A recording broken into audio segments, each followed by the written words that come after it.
The true character of a person can be shown in their final moments, none more so than that of Simon Baccanello, who was repeatedly attacked by a shark while surfing off South Australia's coastline, all the while shouting at his friends to get out of the water and save themselves.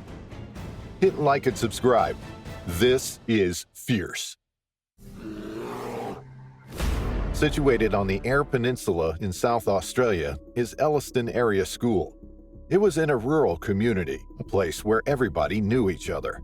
This was part of the draw for 46-year-old Simon Baccanello, who applied to teach at the school the previous year. In January 2023, he began his teaching post, teaching math, science and health, and physical education. He coached football, tennis, and junior sports. He was instantly a hit with staff and pupils alike, affectionately referred to as Mr. B. He was friendly, approachable, and dedicated, all the qualities you would want in a teacher. But his life in Elliston was about to come to a tragic and brutal end. Simon had always loved the sea. He enjoyed fishing and surfing, and where better to do both than the Eyre Peninsula? Farming is a major industry in the region, as is commercial fishing. But with the beautiful beaches, offers of swimming with dolphins or shark cage diving, tourists are also drawn to the area. Surfing is popular along many of the beaches, and Simon headed to the Great Australian Bight on May 13, 2023. When he arrived, there were around 20 others riding the waves, and he was eager to join them.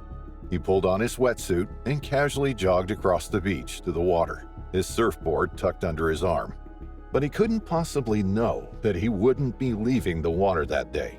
Something terrible was about to happen, and there was nothing anybody could do about it. The surfing beach he chose that morning was Walker's Rocks Beach, situated 7 kilometers north of his home in Elliston.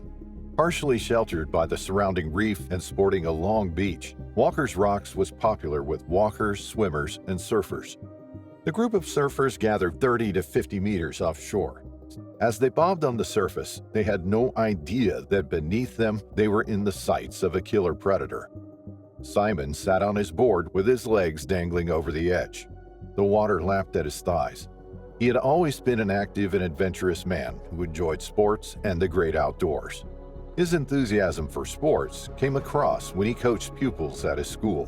But as he sat there, bobbing up and down in the large open bay, he felt something brush against his skin.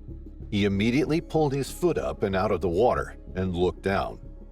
There beneath him was a large shadow, a dark and ominous figure just inches below the surface. He watched in horror as it swung itself around and came toward him. Simon sensed the imminent danger he was in. The adrenaline started coursing through his body and his heart began thundering in his chest. But rather than think about himself, he instinctively felt the urge to warn others around him. He immediately shouted to his fellow surfers, one of them was a 13-year-old student in his school, to get out of the water. His cries were heard by the group, and they turned to look back at him. He was the furthest from the shore, a good few feet behind everyone else, and he had been singled out by the shark. In the frantic seconds that followed, the other surfers began paddling toward the beach. Young surfer Jaden Millar glanced back over his shoulder as he swam away from Simon, and that's when he saw it. Something that will stay with him for the rest of his life.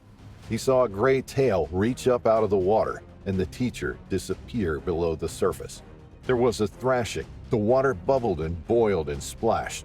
The tail whipped back and forth as the shark drove its victim downwards, holding him firmly in its jaws. Jaden paddled as fast as he could to get away from the horrifying scene.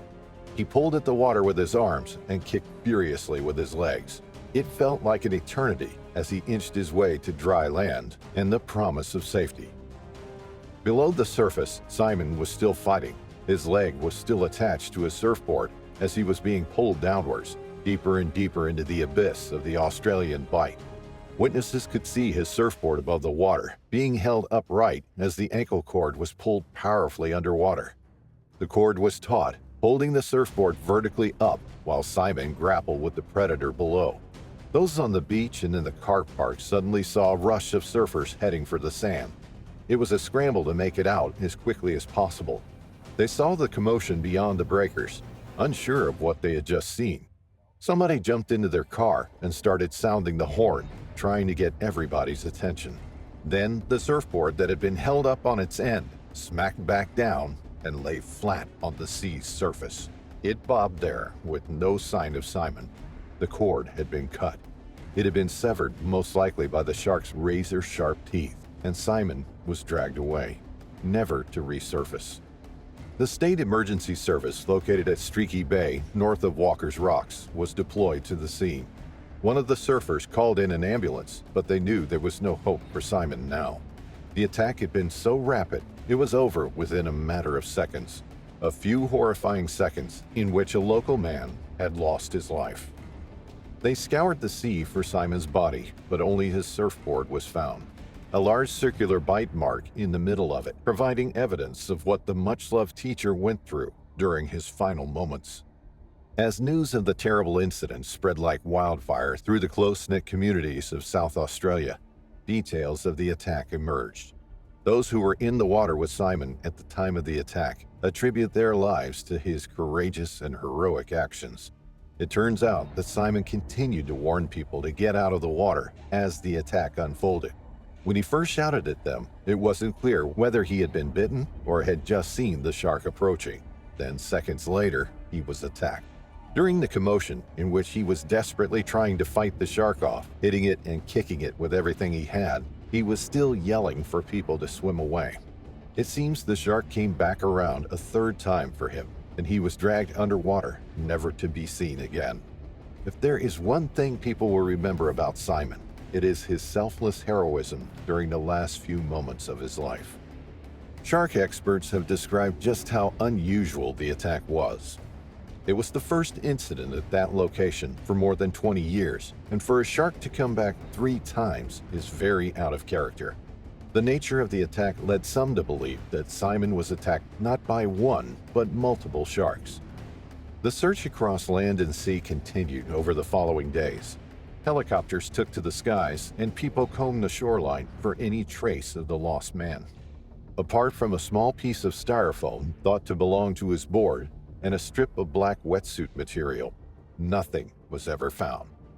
The community was sent into mourning. The attack couldn't have happened to a nicer man, and the school pupils found his loss particularly hard. His funeral was held 2 weeks later, and a vigil was held at the beach where Mr. B had last been seen alive. Having no body to bury or say goodbye to felt like an especially cruel twist for Simon's family, who could only gaze out beyond the waves, knowing that Simon was somewhere out there.